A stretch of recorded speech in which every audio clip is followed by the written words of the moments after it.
Olá, eu sou Moisés Santana, estudante de letras da Univesp, Universidade Virtual do Estado de São Paulo. Ingressei no ano de 2021 e, junto com meus colegas, farei a apresentação do TCC, que é o trabalho de conclusão de curso. O tema do nosso trabalho é o preconceito linguístico, o uso das gírias em diferentes situações do cotidiano. O nosso orientador é o professor Douglas Vidal Santiago. Participante do grupo: Aline Maria, Meire, Melissa, Patrícia e eu, Moisés Santana. O nosso trabalho terá a seguinte dinâmica na apresentação. Eu estarei fazendo a parte introdutória, Melissa, objetivos, Patrícia Aline trará a visão de Magno e Quadro Leites, e Meire vai falar sobre a sociolinguística, e a Aline fará a conclusão do nosso trabalho. As concepções de preconceito linguístico na perspectiva de autores como Marcos Bagno e Marie Quadro-Leite são analisadas a partir de uma abordagem qualitativa por meio da revisão bibliográfica, visando explorar as abordagens teóricas dos autores e compreender as práticas da intolerância na sociedade brasileira, em particular no contexto escolar. Olá, boa noite. Me chamo Melissa e vou apresentar os objetivos do nosso TCC. Primeiro, quisemos identificar as normas mais comuns de discriminação linguística, como o preconceito contra sotaques e gírias. Por exemplo, sabemos que muitas vezes o sotaque do Nordeste é alvo de piadas ou preconceitos, o que desvaloriza identidades regionais. Depois, analisamos como as teorias de Bagno e Leite podem ser aplicadas na educação. O objetivo aqui é mostrar que as escolas precisam valorizar as variações linguísticas dos alunos e ensiná-los a usar a norma culta sem que deslegitime suas formas naturais de expressão. Com isso, buscamos destacar que respeitar a diversidade linguística na escola pode ajudar os jovens a se sentirem mais incluídos e preparados para se comunicar em diferentes contextos, tanto formais quanto informais. Em resumo, os objetivos do nosso trabalho são entender e combater o preconceito linguístico, mostrando que o respeito à diversidade é um passo essencial para uma sociedade mais justa e igualitária. Esta investigação tem particular importância no contexto da educação escolar, por fornecer um panorama conceitual e teórico para compreender as diversas formas de linguagem usadas pelos jovens nas suas interações diárias, especialmente nas conversas, né?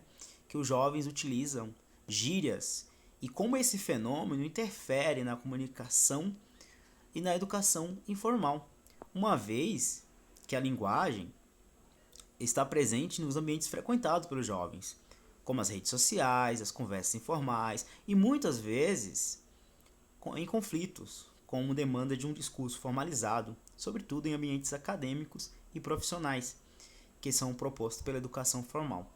Essa diferença pode causar obstáculo para os jovens, que enfrentam dificuldade para se expressar de forma culta, afetando seu desempenho acadêmico e suas perspectivas no mercado de trabalho.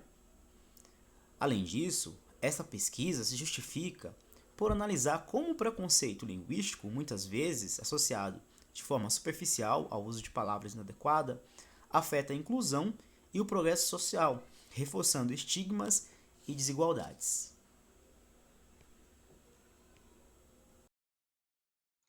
O desenvolvimento deste trabalho teve como enfoque, então, o preconceito linguístico e foi feito a partir de uma pesquisa qualitativa com revisão de literatura sobre esse tema e coleta de dados a partir de duas obras principais, de dois autores principais, Marcos Banho, 2006-2013, e Marli Quadros Leite, 2012. A proposta, então, é compreender as particularidades das interações linguísticas e as atitudes dos falantes em situações cotidianas, segundo esses autores, e assim obter uma visão mais aprofundada sobre as características que envolvem o uso da língua. Esses estudos nos mostram que o preconceito linguístico está relacionado às práticas sociais, portanto, também às práticas educacionais, e isso tem relação com a inclusão social. O preconceito linguístico é uma atitude ou pensamento prévio sobre algo ou alguém, na concepção desses autores. É um sentimento hostil com reações intolerantes e suas implicações reverberam tanto na vida social como no emocional dessas pessoas que sofrem a violência na forma do preconceito linguístico. É um julgamento e uma discriminação, e isso tem efeitos devastadores na sociedade de uma forma geral. Marcos Bagnio, um dos autores analisados, nos traz que o preconceito linguístico é todo juízo de valor negativo às variedades linguísticas de menor valor e prestígio. Com essa concepção, a gente também observa a relação com outros preconceitos, em relação ao status econômico, à localização regional dos indivíduos, às questões culturais, entre outros. Portanto, o preconceito linguístico revela um profundo preconceito social, na verdade, né, na concepção do autor. Aqui é interessante frisar uma das análises que o autor faz. Ninguém, portanto, na fala normal e espontânea, e mesmo na escrita monitorada, usa a forma prevista pela norma padrão. Por isso, é possível dizer que a norma padrão não faz parte da língua, se por língua entendemos a atividade linguística real dos falantes e suas interações sociais. Já a autora Marli Quadros Leite, em sua obra de 2012, enfoca o preconceito linguístico e a intolerância linguística, conceitua e diferencia essas duas manifestações.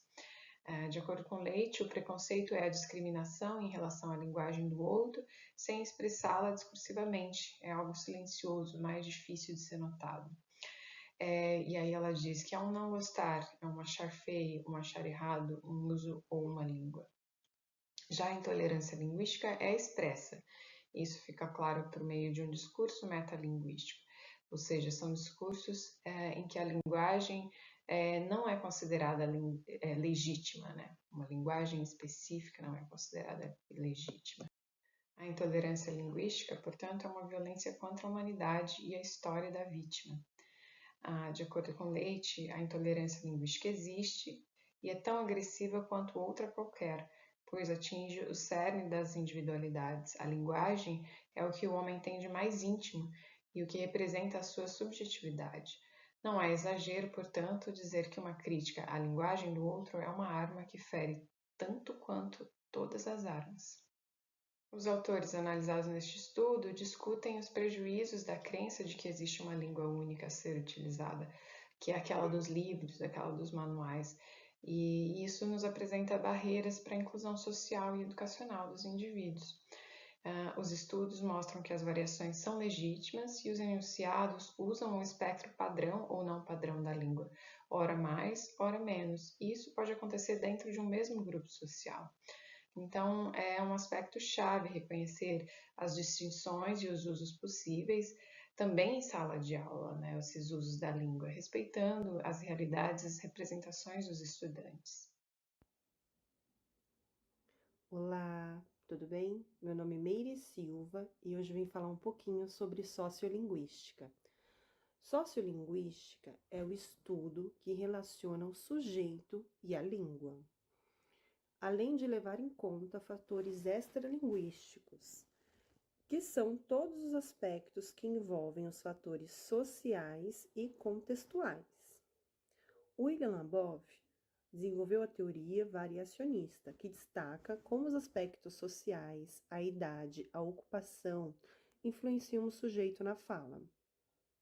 A sociolinguística estuda a associação da linguística e as ciências sociais, a questão do homem e da cultura, e como isso vai influenciar na fala, na comunicação, a descrição e a análise da língua falada, aquela que é usada em situações reais. E aqui é o nosso ponto de partida. Vamos falar sobre a descrição e a análise da língua em situações reais do dia a dia, ela como ocorre de verdade.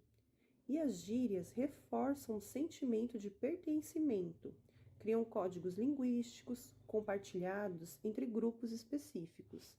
As gírias dentro da sociolinguística é um segmento que destaca a qual grupo social é pertencente aquele falante, né?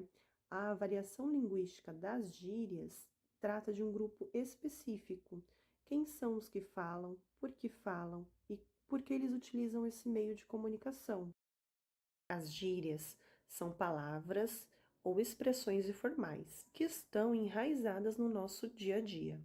São tão naturais que muitas vezes não percebemos quando as utilizamos, porém são bastante necessárias para expressar pensamentos e sentimentos únicos. A sua utilização exemplifica e indica o nível social do falante, também a sua faixa etária e a qual grupo ele faz parte.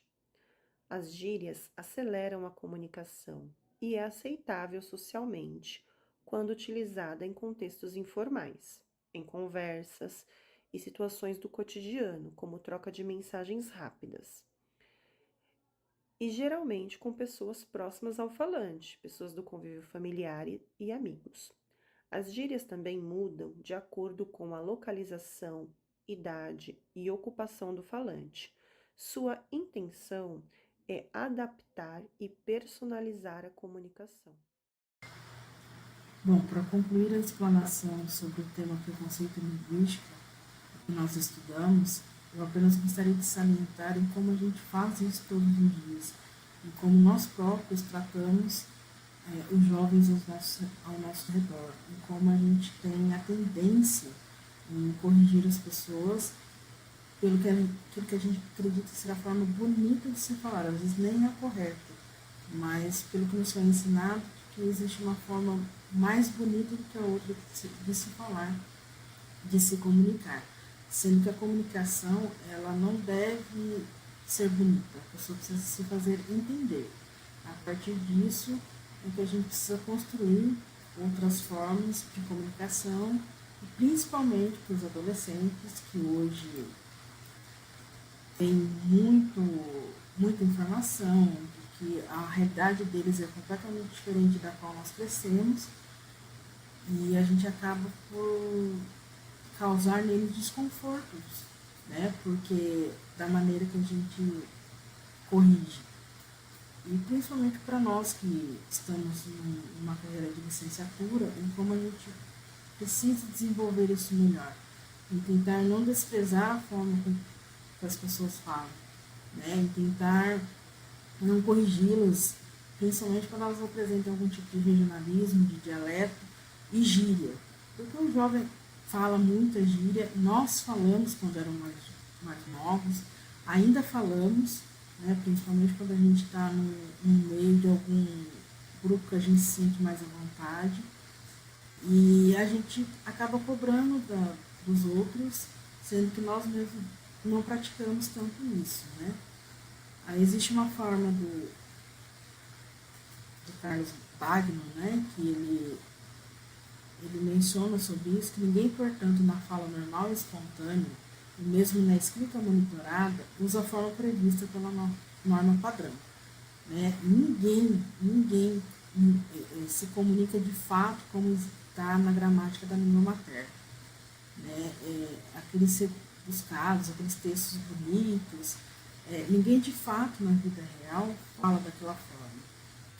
Né? E isso é tratado pela literatura que a gente reviu, pelos, inclusive, vídeos que eu andei vendo, de que a gente cria um idealismo que nos é passado por uma elite para que a gente acabe se marginalizando e marginalizando as outras pessoas para que elas acreditem que seja um problema falar da forma que elas falam, para que elas se sintam excluídas e não procure evoluir, ou não procure tentar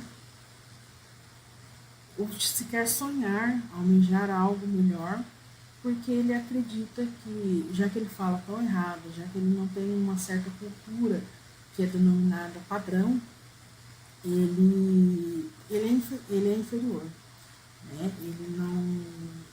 Ele não precisa e ele não vai conseguir se educar e educar as pessoas mais próximas com vista naquilo que as outras pessoas acham dele. E Bagno também menciona: a diferença não é deficiência e nem inferioridade. As pessoas têm uma certa mania em acreditar que aquilo que é diferente é inferior. Né? A fala da outra pessoa, porque ela é diferente, ela tem um certo sotaque, cabe aqui também uma discussão sobre, né, o que é sotaque, porque para cada pessoa vai ser algo diferente, né? E essa fala dessa pessoa que fala diferente é inferior. E não é. Né? Não existe, Bagno também afirma que não existe ser algum que não saiba falar a sua língua materna. A criança, ela nasce e ela, conforme o tempo, ela vai aprendendo a falar a língua materna. Do jeito que ela fala é a correta. Ela se faz entender, então está correto.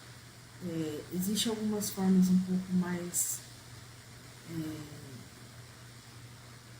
talvez, formais para serem faladas, até pode existir, mas isso não precisa ser necessariamente obrigatório e de forma tão impositiva quanto é hoje. Isso, de fato, acaba sendo uma questão de preconceito e uma questão de problema de classe. Né? Sendo que o uso de gírias, o uso até mesmo de palavrões que a gente fala com quem a gente se sente vontade, ou num grupo específico. Os negros, quando eles eram escravizados, e até mesmo hoje alguns grupos de resistência de negros, de pessoas LGBTs, eles têm uma forma diferente de falar. Isso diferencia. Eles querem serem diferenciados desta forma. Eles querem ser diferenciados da forma padrão. E é uma forma de impor à sociedade a resistência, de impor eles enquanto seres comunicativos, enquanto seres humanos, em que a cultura e o modo de eles falarem não é menos ou mais do que a maneira que a sociedade impõe, de que a elite impõe. E, por último, tem uma imagem aqui, que no artigo tem a fonte certinho, que demonstra em como a pessoa, em como o jovem, como o adolescente se sente quando a gente acaba menosprezando a forma dele, né? Menosprezando o uso das palavras, os recursos que eles se utilizam para se comunicar.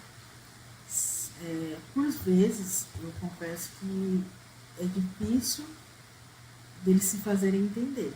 Isso por conta da questão da escolaridade. Mas nem sempre o fator é não se fazer entender. Por muitas vezes é a gente querendo impor para esses adolescentes, para esses jovens adultos, de que existe uma maneira correta e assim que ele tem que falar, para ele conseguir um emprego melhor, para ele realizar uma entrevista de emprego e para ele conviver em sociedade. Ele precisa se adequar, além de inúmeras outras adequações que já é exigida dele, que ele precisa se adequar também na fala.